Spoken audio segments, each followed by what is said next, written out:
Call of Duty Zombies is a mode well known for its mysterious nature, complex narrative, and captivating gameplay that keeps players coming back again and again. Within each and every map within this game, there is so much detail that may or may not be missed by the average player, and this is exemplified with how many pieces of content there are within the games that are still being discovered today. However, in this video, we will be covering one interesting and sometimes useful fact about every single Zombies experience to this day. So without further ado, let's get into the first ever Zombies map, Nacht der Untoten. Despite the fact that Nacht der Untoten is extremely basic and some could even say bland, there is some unique history about this map. Nacht der Untoten is the most remastered Zombies map of all time. Coming in at a whopping 7 times, Nacht der Untoten has been seen in some form in every single Call of Duty Zombies game apart from Black Ops 4 and of course Black Ops 6. Despite what many people may think, Verrückt actually has a unique set of characters that appear within the map. Unlike that of Nacht der Untoten, Verrückt features 4 characters named Paxton Ridge, John Banana, Smokey, and a familiar character that you may know, Tank Dempsey. The crew had actually been sent to the asylum to rescue Peter McCain, a character from the storyline that was acting as a spy in the Second World War, however would of course find themselves overrun with zombies at the asylum. These characters would actually find themselves with known fates, as unfortunately both Smokey and John Banana would die to the zombies within the asylum, which was confirmed by this radio in Revelations. Field report, a quiet retort, the mission has all gone south. It's Johnny here, Smokey is near, most likely with meat in his mouth. We've been here for ages, I ran out of pages, but now have a mic to record. The mission has failed, McCain must have bailed, and now we must fight off a horde. We came to Farouk with low ammo and luck, and now Smokey's lost his head. We went down the halls, they bit Smokey's balls, and now he walks with the dead. They call me Banana, I worked at a cabana. I rhyme to keep myself sane. Though Smokey is dead, I'm holding his head, which right now is eating my brain.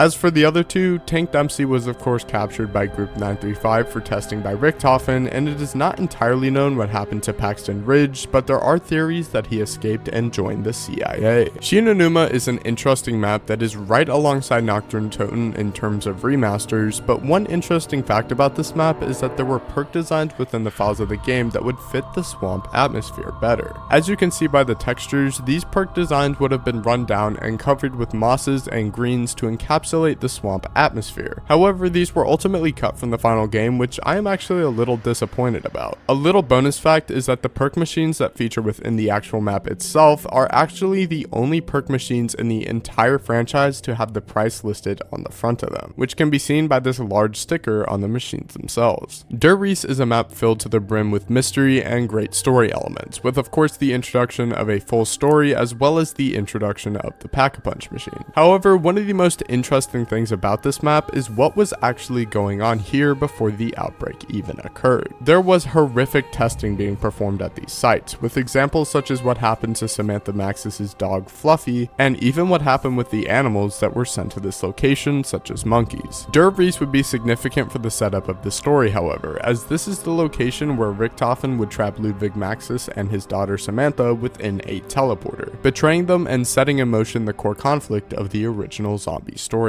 Coming into Black Ops 1, Kino der Toten is certainly not the most in-depth map, however there is some interesting pieces of information within this map. The 4 portraits of the characters on the wall have been a key mystery for Zombies fans in the last decade, as there is one singular picture that was blacked out. Jason Blundell answered the mystery to this by stating that it was Primus Nikolai, however this has been doubted by the Zombies community for a long time due to the fact that Jimmy Zielinski created this map, meaning he most likely had a separate meaning for who it was really supposed to be, since Primus Nikolai hadn't existed when he was developing maps. To this day though, we will never really know who the picture is supposed to represent, but it is one of the most interesting and eerie parts of Kino der Toten. Within the cut content of 5, there are quotes from the cast of characters within the map that suggest that both the Thundergun and even potentially the Wunderwaffe would have returned on this map. Take a listen. Clear the deck! Shocking, to say the least. Who says you can't capture lightning in a bottle?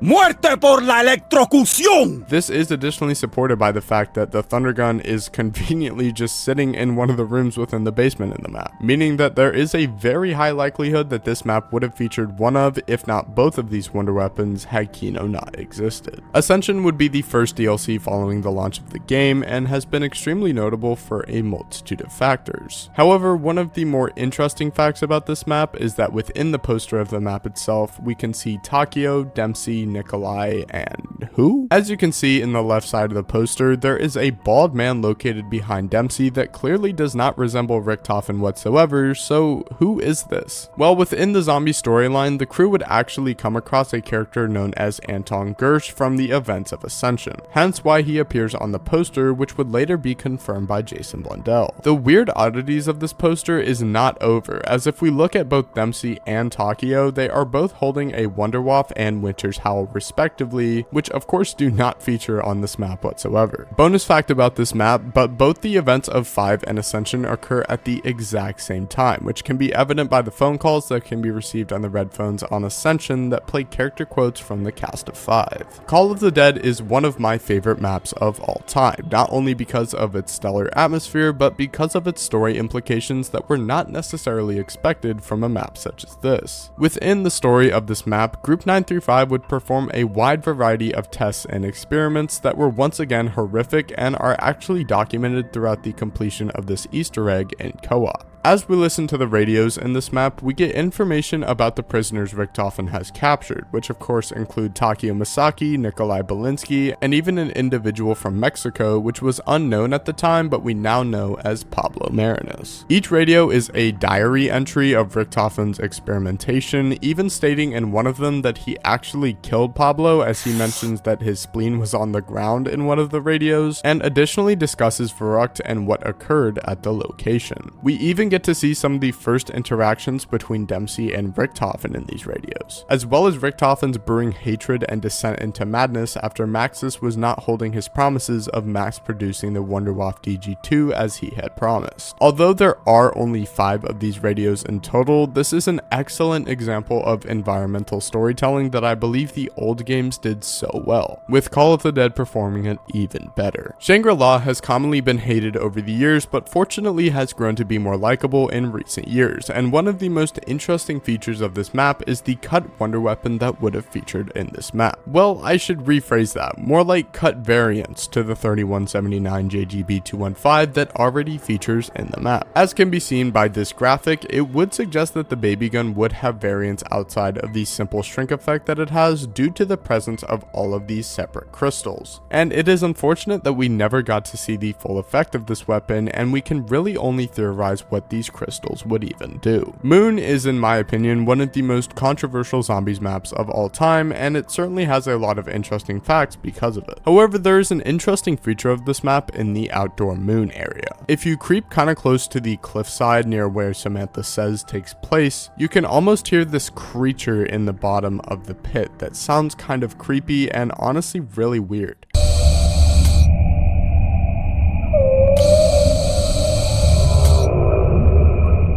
It is entirely unknown as to what is really down there. Obviously, we know that the rockets are down there from the end of the Easter egg, but what about a monster? We have no idea, and to this day, I guess we will never truly know. Moving on to Black Ops 2, Transit, for good or bad, was obviously one of the most interesting maps that have ever released. However, I personally believe that the most interesting part of this map is the amount of pure cut content that it was originally supposed to have had it not been restricted by the hardware of the Xbox 360 and PS3. For instance, it has been said that Transit was not even originally supposed to have any fog whatsoever, and was only included to allow your console not to literally explode if you loaded up the game, and even implementations such as the Denizens were put in place to slow you down. Diner and Power Station additionally would have had survival maps, Skrillex would have had an Easter egg song on this map, and the map itself would be bigger with a whole lava pool and motel being planned. Other modes such as Meet and Race would have additionally additionally featured within this map as well, and all of the content is way too in-depth to cover with one short section of this video, so I may cover it in the future. The small expansion release map, Nuketown Zombies, was certainly an interesting addition to the game, and one of the more interesting features of this map is that Marlton from the Victus crew can actually be heard from within the bunker located behind the green house. By knifing the bunker, you can actually hear a quote from Marlton himself.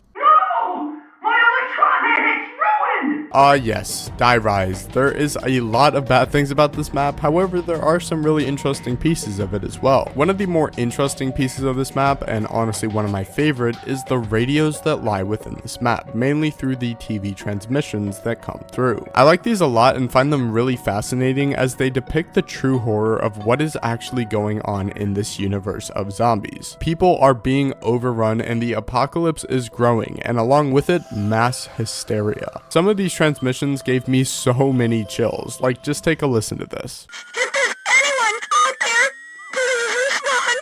I desperately need help. The others left me, and I'm alone and frightened. Help! I tried to do it right, but the others wouldn't listen. This piece goes here. This piece goes there. I couldn't do it on my own. I need help. I really do. The German man stopped talking to me, and I don't know what to do. I don't know what to do. I love how they delved into not only the government, but the civilians in this instance, and is one of the more interesting pieces of this map. Mob of the Dead has so many unique aspects to its design, however one of the more interesting pieces of it is the cut Richthofen head that would have appeared in the cell block reef of this game. It was said to have voice lines, and honestly with the recreation of it in recent years, it honestly looks pretty horrifying. Within the files for Buried, it suggests that the map was supposed to be much scarier than it is now in the present day. For instance, take a listen to this cut version of the mystery box jingle. It's pretty creepy.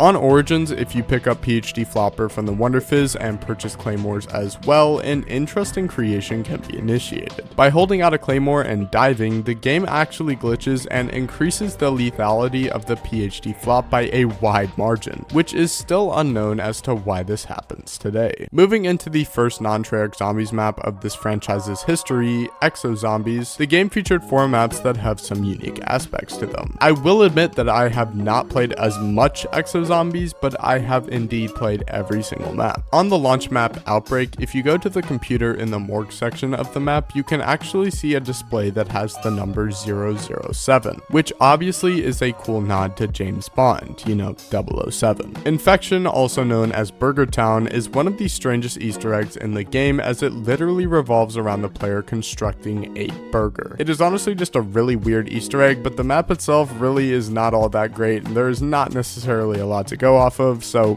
building burger. Carrier has a unique feature that sees the players in co-op spawning on opposite sides of the map similar to Verrucht, and is the only map in recent memory that has done something like this. Descent featured the first ever real boss fight within Call of Duty Zombies with the fight against Oz, and is one of the more unique locations within Call of Duty Zombies history as it takes place underwater. Moving on to one of the best games in Call of Duty Zombies history, Black Ops 3 has a lot of interesting features within its maps. When in the Floodlight district of the map Shadows of Evil, if you look at the cinema, one of the features states that it will appear on November 6th, which is actually the date that Black Ops 3 released to the public, which is a cool nod. If you look at the top of the building with the teleporter and the KN-44 wall buy on the Giant, you can actually see the Icarus plane from Mob of the Dead. On Der Eisendrache, if you play this map on last generation consoles such as Xbox 360 and PS3, the zombies are actually faster and more aggressive for some reason. My guess is that since this game didn't get updated after this map, it was because of the initial difficulty that Black Ops 3 had, but who really knows. On Zetsubo no Shima, Icarus once again makes an appearance. If you look at one of the rifts that appears on the map, there is a high possibility that the Icarus is one of the items that flies through it. Who knows how the Icarus keeps managing to get through all these rifts, but they seem to be doing pretty good. In Gorod Krovi, in the spawn room, there are 4 wooden headstones that appear and are wrapped in some form of barbed wire, with one of them stating the message "Vengeance is mine," signed VR. People commonly think this is Viktor Reznov, which is a character from the campaign scene in Black Ops, but to this day it is a weird inclusion in the game. Within the files of Revelations, there are both announcers for Dr. Monty and the Shadow Man for the drops that appear in the map, which could suggest that the Easter egg was originally meant to diverge with a choice between the two.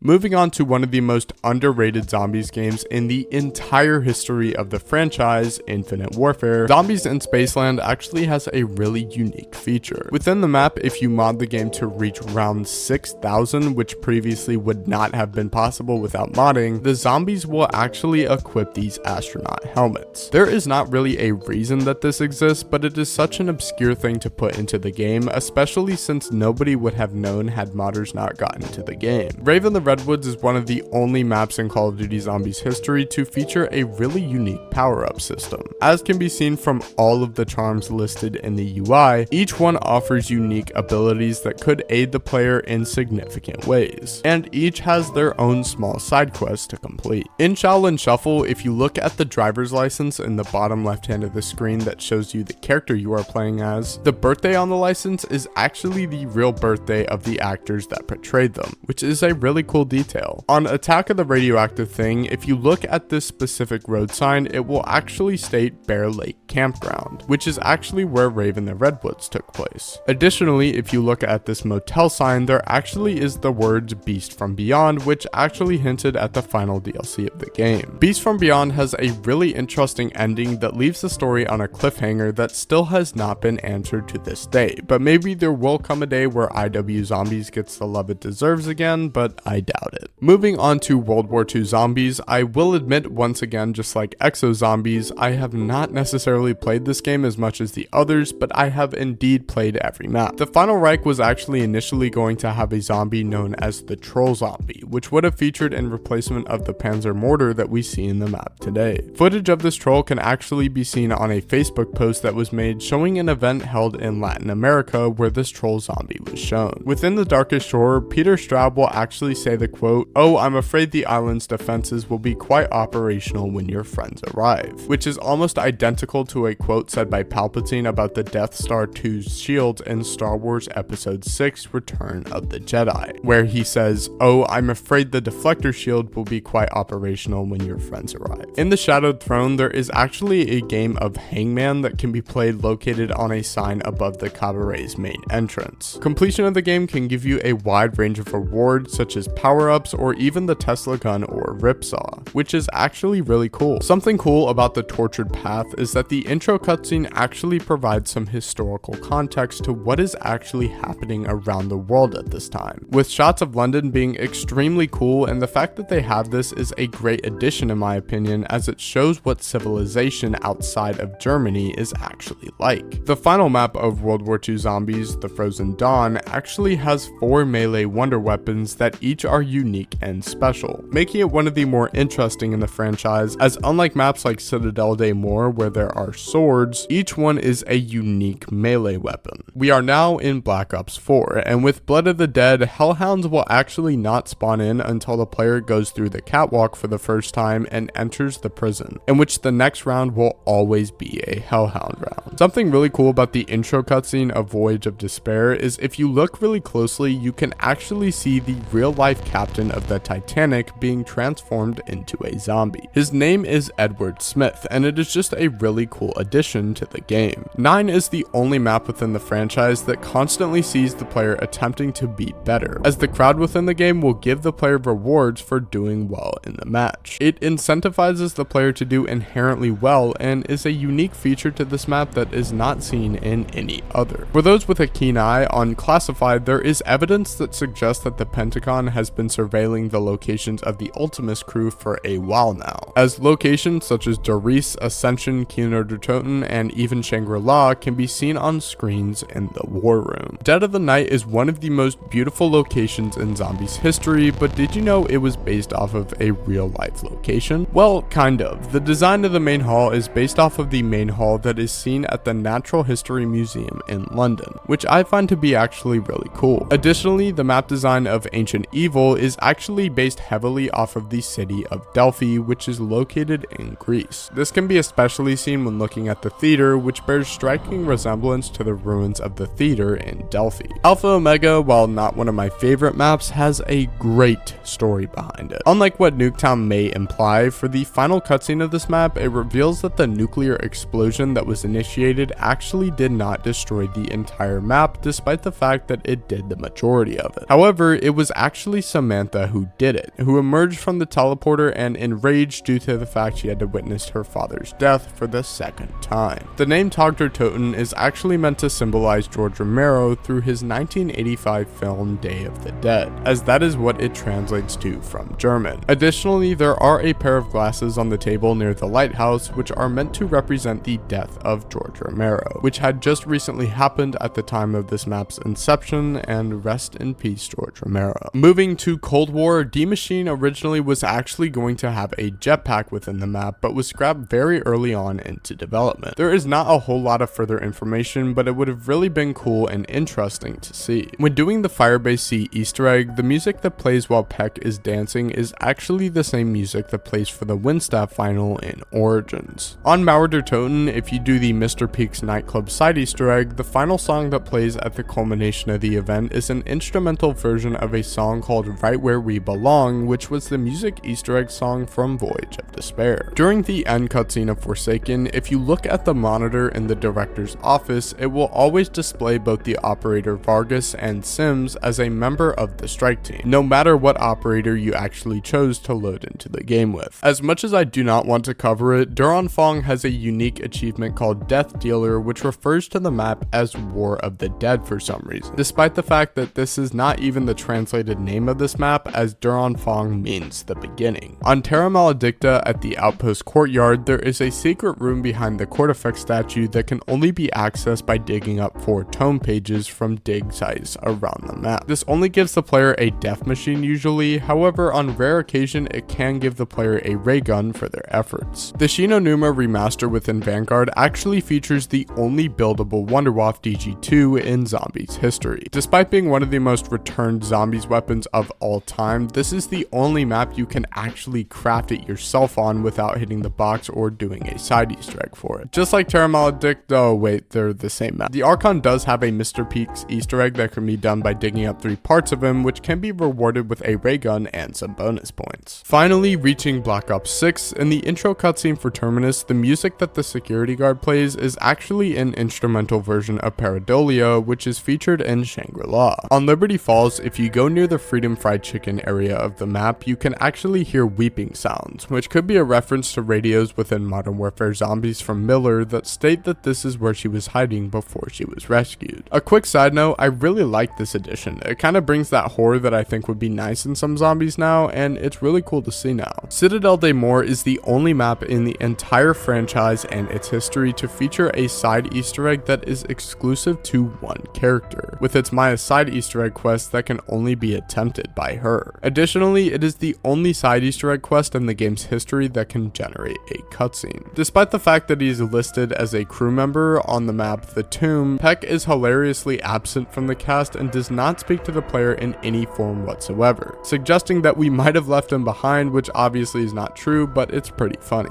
And finally, when entering the mainframe chamber for the first time, there is a chance for the AI Sam to say, "What time of night do you close this, young lady?" And this is interesting as it is a direct quote from the popular play Romeo and Juliet. But that was one fun fact about every single Zombies map in the mode and its history so far. If you guys liked the video, please let me know and leave a comment as to what you might agree or disagree with. And if you didn't, you can let me know too, I guess. Thank you guys for watching, and I will see you guys in the next one. Peace.